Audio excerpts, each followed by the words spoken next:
Olá, seja muito bem-vindo ao Conta Corrente Especial. Ele começou engraxando sapatos de clientes que iam na barbearia do pai, mas logo passou a cortar cabelos de amigos e conhecidos. Hoje é uma referência no mercado da beleza. Com reconhecimento até internacional, é dono da luxuosa rede de salões Estúdio W e um dos mais bem-sucedidos cabeleireiros e empreendedores do país. O entrevistado de hoje é o Vanderlei Nunes. Vanderlei, grande prazer te receber aqui no Conta Corrente. Muito obrigado pela entrevista, meu caro. Obrigado, olha, o prazer é meu. Eu estava tão à vontade, quando você falou que eu sou um grande, aí eu fiquei um pouco nervoso. Não fique. Meu cara, como é ser um empresário do segmento de beleza no Brasil? Na verdade, é como ser empresário de qualquer área que você necessita de estar bem no mercado fiscal, no mercado de profissionais. É muito difícil hoje, que você sabe que as pessoas não se esforçam muito para poder se profissionalizar. Então você tem que ter um RH, assim, uma estrutura por trás de você que tem que ser muito forte, não é só o cabeleireiro em si. Seu segmento depende muito da mão de obra, né? Afinal, todo mundo que sai do seu salão, ainda que não tenha cortado o cabelo com você, sai com a estampa Vanderlei Nunes na cabeça. Como que funciona essa mão de obra? A rotatividade é muito grande? Como é que é o treinamento que você dá a eles? Como que é gerir quase 1000 pessoas?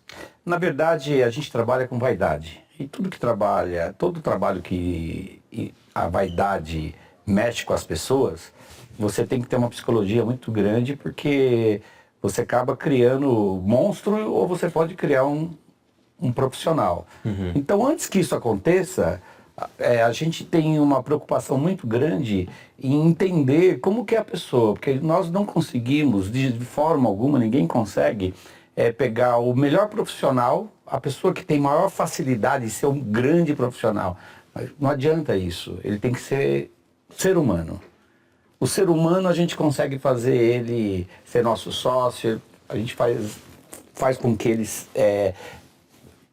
seja famoso no Brasil inteiro, a gente consegue fazer tudo com o ser humano. Agora, com o profissional, não. O profissional, você não consegue fazer ele virar ser humano. Essa é a diferença. E o que é mais difícil nessa gestão dessa mão de obra? É o ego. É o ego, as pessoas que não têm paciência, as pessoas que querem encurtar o caminho, porque existe um caminho, uma trajetória que você tem que seguir, onde você tem que aprender. Por isso que existe profissionais que cobram barato, porque eles não querem se aperfeiçoar bastante, eles não querem ir atrás. A rotatividade é grande ou não? Em salões menores, sim. No seu caso, não? No meu caso, eu acho que é um dos menores que tem. Agora, você vê casos de cabeleireiros que se prostituem, né? Eles pedem apartamentos, eles pedem casa, ó, eu saio, levo toda a clientela que eu tenho, e ele faz isso com outra pessoa. É igual uma mulher que larga do cara para ficar com outro, no meio da relação, pode largar você. Então existe essa concorrência desleal, digamos assim, existe em todo o mercado, existe. Só que nós profissionais, nós empresários, nós fazemos a cabeça do nosso cabeleireiro para ele ser nosso parceiro. Então não existe tanto isso na nossa companhia, porque nós somos um livro aberto assim, de tudo que a gente ganha, de tudo que a gente faz. Existe uma política, uma hierarquia, onde as pessoas que estão crescendo mais têm um merecimento maior, mas todos são tratados da mesma maneira. É um mercado onde a informalidade é muito alta, não é? Eu diria para você que é essa a maior preocupação nossa, porque a nossa preocupação ela está muito ligada à concorrência, e a concorrência ela não pode ser desleal, e uma concorrência que trabalha no mercado informal, ela consegue pagar muito mais, então ela consegue oferecer para um profissional que a gente está investindo, ela chega a oferecer até 30% a mais do que ganha em questão percentuais. Então, acaba sendo desleal. Existe uma estimativa, mais ou menos, sei lá, de cada 100 cabeleireiros ou profissionais desse segmento de beleza que trabalham em salões no Brasil, quantos estão na formalidade, quantos na informalidade? Eu diria para você, eu não quero precisar esse número, mas eu diria para você que é bem a maioria. Por quê? É muito difícil você pegar salões pequenos, salões que tem 4, 5 profissionais. Eu dou um exemplo para você. Curitiba. Eu abri um salão em Curitiba, que é a minha terra natal, o Paraná é minha terra natal. Sim. Eu abri um salão maravilhoso e quanto ganha uma manicure para fazer as unhas? 80% de comissão. E ela deixa 20% para o salão. E o normal é 40, 50. E pagando 40, 50, a nossa lucratividade ela não passa de 8%. Agora imagina quem paga 80%. Ou seja, de cada R$100 que entram, só 80 é dela.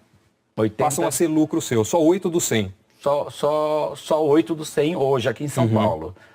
Nós pagamos 40, 50% para manicure. E em Curitiba se paga 80%.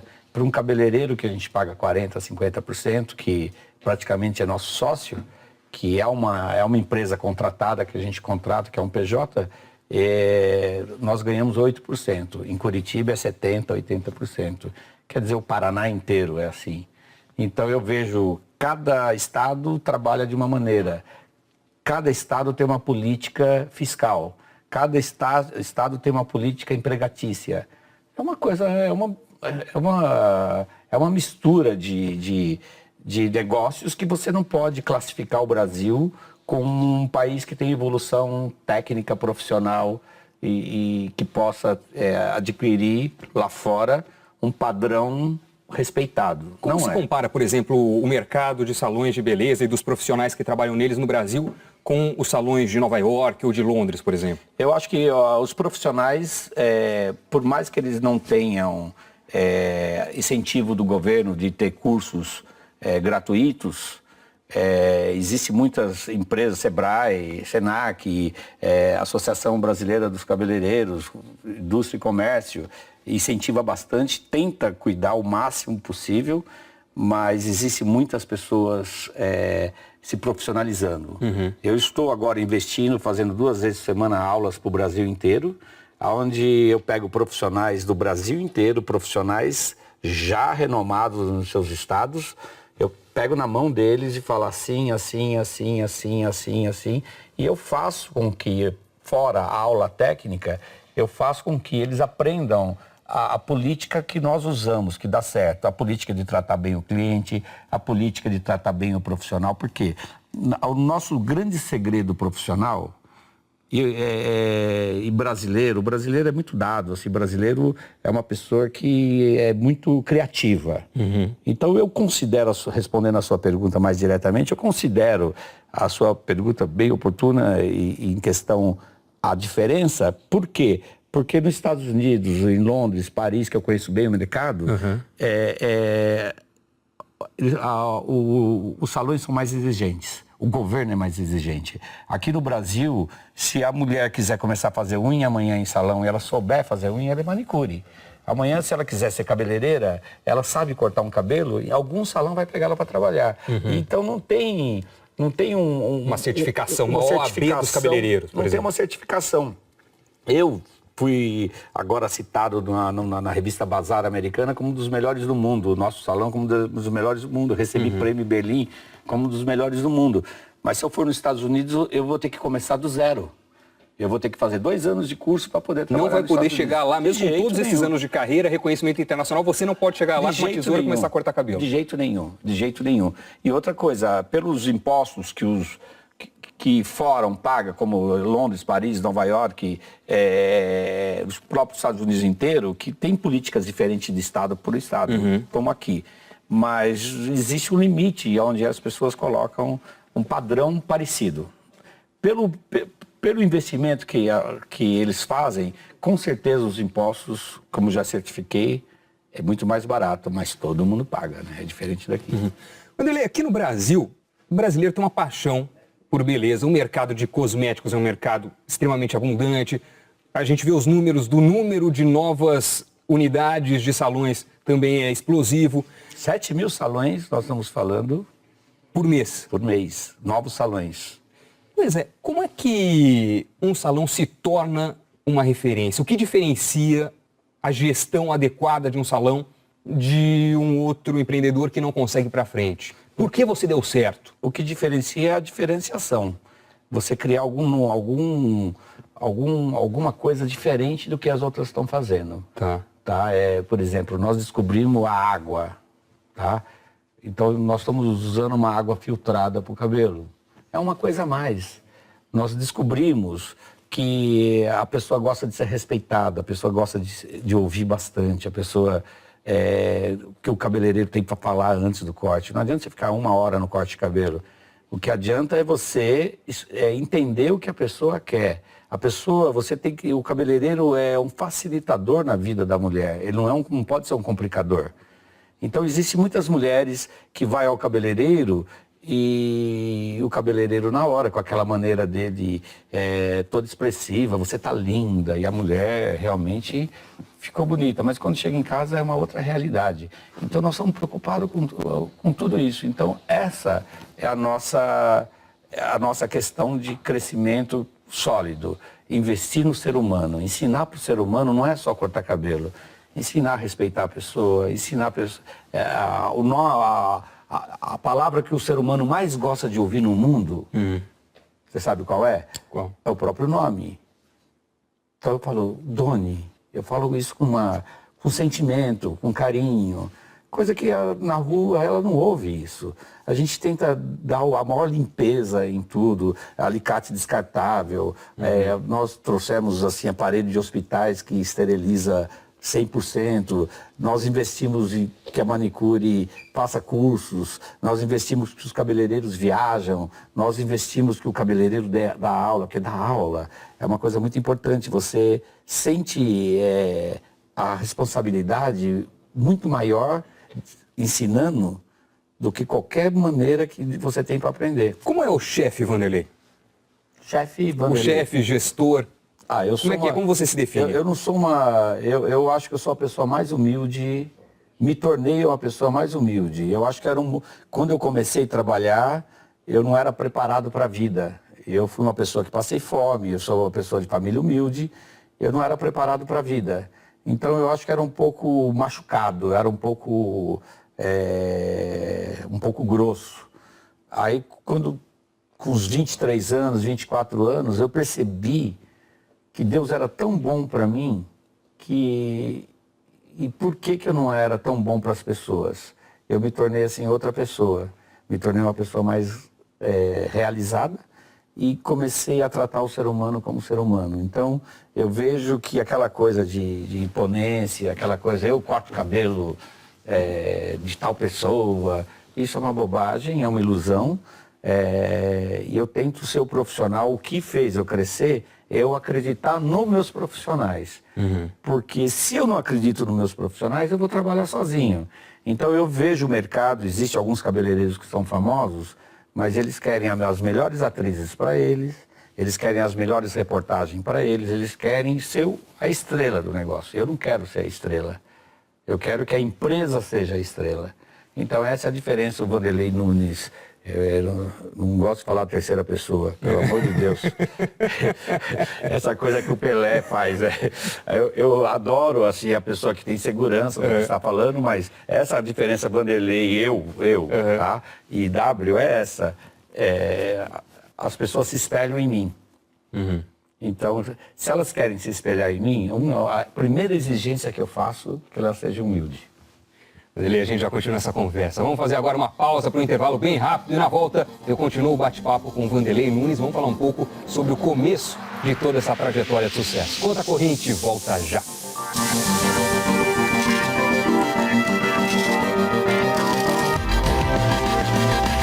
Estamos de volta com Conta Corrente especial, hoje entrevistando um dos mais renomados cabeleireiros e empresários do segmento de beleza no país, o craque Vanderlei Nunes, dono da rede Estúdio W.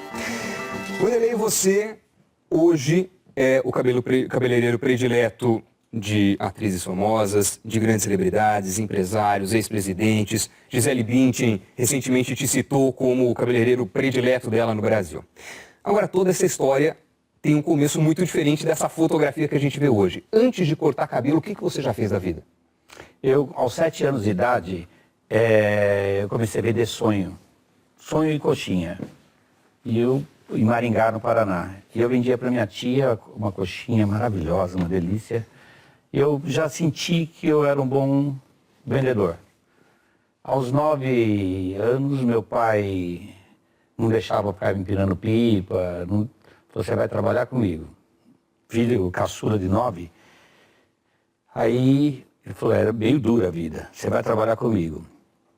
Como eu nasci dentro do salão, minha casa era cheia, eu tinha que dormir dentro do salão, porque o salão era na frente, porque a minha casa era muita gente, eu dormia no banco de espera do salão. Tenho foto pequenininho. Eu comecei a engraxar os sapatos dos clientes do meu pai. E começava a engraxar e ficava olhando. Ficava olhando todos os barbeiros dele, né? Aos 14 anos de idade eu falei, pai, eu quero que você me ensine a cortar. Ele falou, de jeito nenhum, você vai aprender sozinho. Eu comecei a pegar os amigos e cortar em casa. Nunca mais parei. Fui trabalhar em Vila Mariana, no salão do RAI, que é um salão, acho que até existe hoje. Uma semana ele me mandou embora. Ele falou, não, você não tem cabelo, você nunca vai ser cabeleireiro. Já está arrependido. Você nunca vai ser cabeleireiro por décadas, né? Ele falou, você vai ser cabeleireiro. É. Aí fui trabalhar num outro salão que o rapaz trabalhava sozinho, Batista, um pernambucano. Ele falou, não, eu estou precisando ir para Recife, faz 20 anos que eu não vou, você fica no meu lugar. Fiquei no lugar dele. Quando ele voltou, o que tinha de cabelo para ele consertar? E aí eu achei que eu tinha que melhorar, claro. Aí já aos 15 anos, 16 anos, eu já estava bem melhor. Aos 17 eu já estava super bem. Quando eu fiz 18 anos, eu fui para Londres fazer um curso. Uhum. Aí não parei mais. Aí fui contratado para trabalhar no Rio de Janeiro, onde passei fome no Rio de Janeiro, assim, uma coisa muito difícil na minha vida.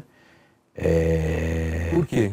Porque me colocaram morar na Rocinha, numa favela, e eu achava que Rocinha, as clientes perguntavam, onde você trabalha, onde você mora? Eu falei, na Rocinha, eu achava que Rocinha era normal, mas não é. Eu, como sempre fui de família simples, morava numa casa simples, eu achava que a Rocinha mas tranquilo. Aí quando eu cheguei, não tinha cliente, ele me colocou para abrir um salão, que o salão era novo, não tinha um cliente. E se eu ganhava 10, eu gastava 20, não tinha... E realmente passei necessidade. Aí eu vim embora para São Paulo, tive algumas oportunidades, fui sacaneado de novo, porque eu acho o seguinte, eu fiz um programa há um tempo atrás, e uma coisa bem certa do que eu falei, existem pessoas na vida que elas têm que sofrer para ser alguma coisa. Existem pessoas que não precisam sofrer tanto. Eu não sei se ela vai pagar o preço mais tarde, mas acho que o meu preço já paguei tudo. E quando começa a dar certo a história para você? Quando começa a dar certo, em 1988, dia 11 de julho de 1988, eu abri o meu primeiro salão. E quando eu abri o salão, o Brasil inteiro queria frequentar o salão. E eu fui colocando profissionais. Cheguei a ter uma agenda lotada de um ano, umas 700 pessoas lista de espera, só que eu cobrava muito barato o corte, tipo o preço de hoje, R$40. E eu transformei isso em 1.000 profissionais. O que eu fiz? Eu fui aumentando o preço. É um segredo que eu dou para quem está começando. Se você cobra hoje R$30 um corte de cabelo, R$30 é um preço de shampoo. Acho que o preço no Brasil ainda é muito, muito, muito, muito barato para uma mulher ir no salão, você ter a responsabilidade civil, criminal, você tem toda a responsabilidade em cima dessa mulher, se não gostou do cabelo, se caiu o cabelo, se tingiu o cabelo, você tem toda a responsabilidade para a mulher pagar R$30. E uma mulher que paga R$30 no interior, quando ela vem para São Paulo, ela paga 400, 300, 400 e não acha caro. Então existem muitas pessoas que cobram barato e não têm condições de crescer. Então os profissionais que querem crescer, o melhor conselho que eu dou, tem o meu próprio Instagram, Vanderlei Nunes, que eles podem entrar para fazer qualquer pergunta. Nós temos toda uma equipe para eu responder e a equipe passa as respostas. Eu dou qualquer conselho para essas pessoas, e grátis, tá? E como dou aula eu já cobro, mas eu diria para você que tudo tem um momento. Se a pessoa cobra R$30 o corte e ela está com a agenda, está cortando 30 cabelos, está errado. Então ela cobra 40 e vai cortar só 20. Aí quando ela aumentar para 25, ela aumenta para 50 e corta só 20. Se ela cair para 18, ela segura o preço. É pouco, 15 é pouco.